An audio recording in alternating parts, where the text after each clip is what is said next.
Zoom Express avec une rencontre, pour moi, une rencontre exceptionnelle pour la sortie de son ouvrage Handicap ou pas cap. J'ai près de moi monsieur Jean-Guy Bray. Bonjour Jean-Guy. Bonjour Jean-Robert, bonjour à tous. Alors ce livre, pour faire pleurer dans les chaumières, pour mieux te connaître, pour améliorer le sort entre guillemets du handicap.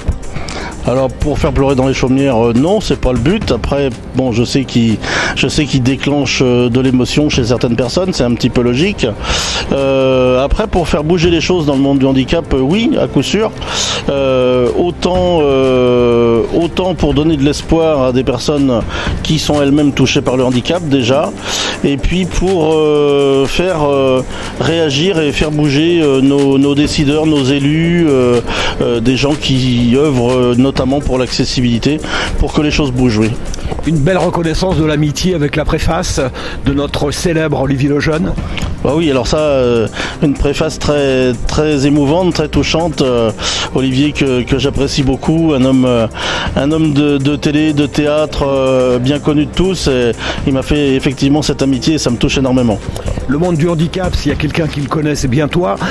Tu es né handicapé, tu es né avec le syndrome d'Ollier, donc différentes sortes de handicap. Le handicap de naissance, le handicap qui peut nous arriver à tous, à notre ami cadreur comme à moi, et tu as voulu nous donner un regard différent.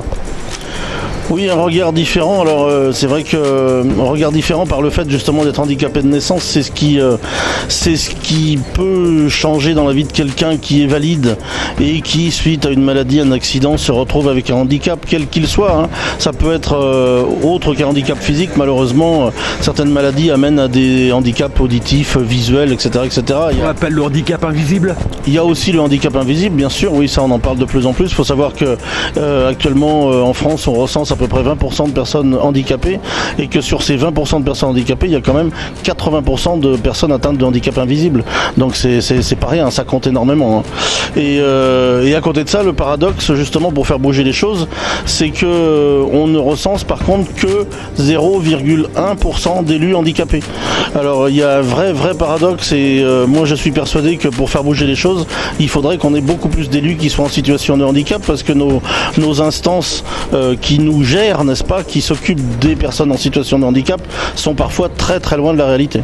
Et donc au fur et à mesure des pages, quand on ouvre ton livre, qu'on lit la préface d'Olivier Lejeune et qu'on se plonge dans ton récit, on ne peut plus s'arrêter. Eh ben, c'est une bonne nouvelle. Cette première partie, c'est vraiment ta vie de bébé à adulte maintenant, c'est tes parcours, c'est tes difficultés, c'est tes rencontres avec des gens qui ne sont pas toujours à l'écoute.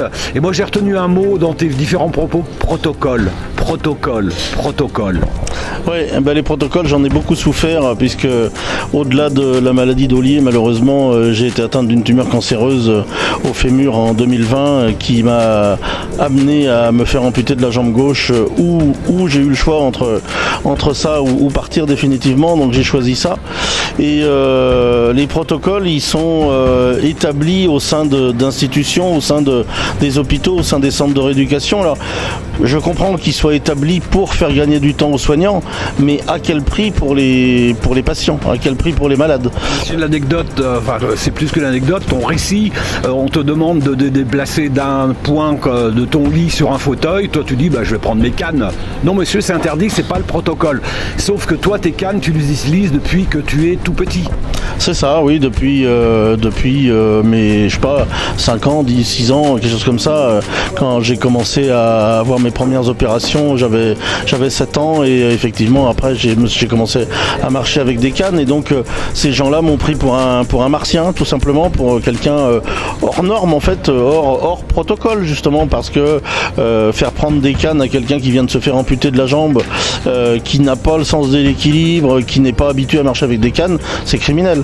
Alors que moi c'était une demande parce que je savais que, alors je suis pas un surhomme, mais je me sentais capable capable de le faire. Je me sentais capable d'avoir l'équilibre, je me sentais capable de réutiliser des cannes quelques semaines après mon amputation, effectivement. Et ça a rompu, enfin ça et d'autres choses que je relate ont effectivement cassé bien des protocoles. Un moment très difficile, très dur pour toi quand il faut faire le choix, tu l'as dit tout à l'heure, le choix de se laisser partir ou d'accepter l'amputation et d'être là aujourd'hui avec nous. Oui, c'est des choses auxquelles on ne s'attend pas vraiment dans la vie.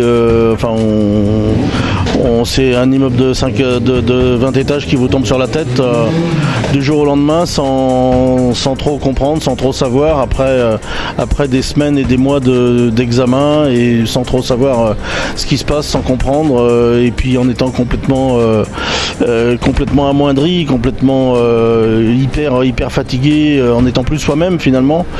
Et cette amputation, ça a été une délivrance en fait, puisque ma jambe devenait ingérable, ça devenait insupportable, autant par les douleurs que par l'aspect qu'elle avait pris. Et en fait, l'amputation, ça a été la chance d'une seconde vie. On parle quelques instants du handicap et du travail. Le travail et le handicap, l'entreprise et le handicap. Tu mets dans ton ouvrage que certaines entreprises préfèrent payer les amendes parce qu'il y a des amendes plutôt que d'embaucher, que signer un contrat avec un handicapé. Oh oui, puis à tel point qu'il y a certaines personnes actuellement qui ont des RQTH, c'est-à-dire des reconnaissances de qualité de travailleur handicapé, qui les planquent quand ils envoient des CV parce que ça fait pas bien et que voilà, alors qu'il y a un quota normalement à respecter de personnes en situation de handicap dans les entreprises ou une amende à payer.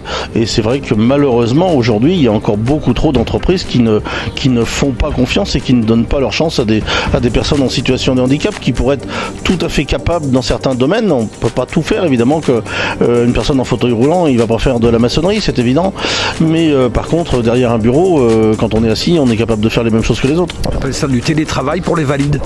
Alors le télétravail c'est un truc terrible parce que moi ça fait 35-40 ans que je me pose la question et que je m'y intéresse. Il a été mis en vogue à l'époque du Covid pour les valides, mais par contre ça n'a pas changé du tout la situation des personnes handicapées. Il y en a beaucoup qui aimeraient faire du télétravail, on leur donne même pas cette chance-là. Jean-Guy, avec ton livre, tu as voulu éveiller, faire prendre conscience, tu disais aux élus, mais pas que, à tout un chacun du handicap, et toi aussi, au niveau de ta ville, de ton département, de ta région, tu t'occupes également du handicap puisque tu es président également d'une association. Oui, ça fait quelques années maintenant que je suis président donc, de Action Handicap Vendée, qui est née en 2002 sous le nom d'Action Handicap. Elle est devenue Action Handicap Vendée sous mon impulsion en 2022 et en 2023, on a réussi à obtenir une reconnaissance d'intérêt général, ce qui donne ses lettres de noblesse à cette association. Et voilà, j'essaye d'œuvrer pour les autres au quotidien en essayant de les aider, parce que comme je le disais tout à l'heure, les institutions qui s'occupent de nous ne sont pas toujours sur le terrain et pas toujours à l'écoute comme on aimerait. Donc c'est difficile au niveau du travail, au niveau de l'inclusion, au niveau des aides aussi. Il y a des gens qui attendent 6 à 8 mois pour avoir un fauteuil roulant, alors que s'ils font la demande, c'est probablement qu'ils en ont besoin, c'est pas pour le plaisir. C'est un exemple parmi tant d'autres, mais voilà, il faut être vigilant, il faut essayer d'être à l'écoute, et donc avec Action Handicap Vendée, on essaye de faire bouger les choses, et puis aussi de trouver des moments de détente et de faire des sorties, de proposer des choses à nos adhérents pour rompre un petit peu leur routine de l'ordinaire.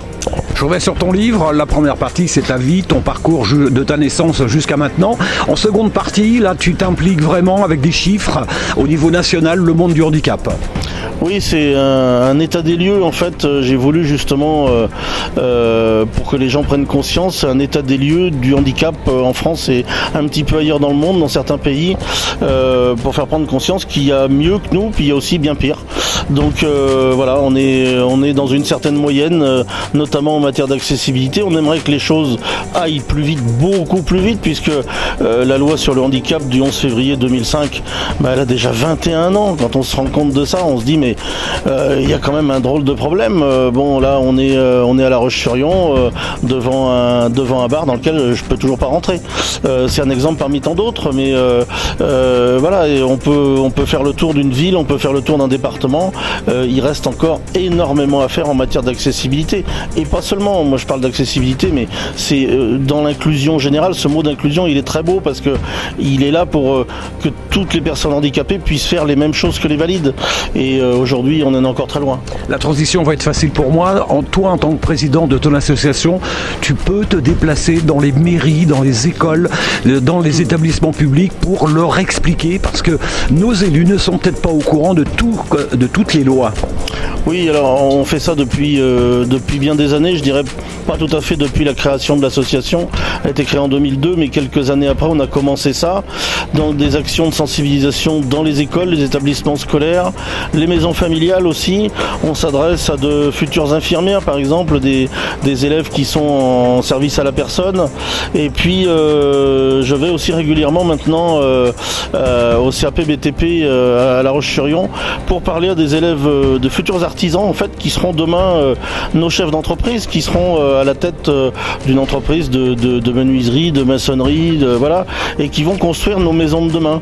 Donc si on peut leur faire passer le message qu'une douche à l'italienne, par exemple, c'est vraiment plat, sans ressaut, et qu'il n'y a pas de seuil de 2 cm, comme le dit la réglementation, puisque la réglementation autorise des seuils de 2 cm, mais qui nous bloque quand même, et ben c'est un petit pas d'avancée, quoi.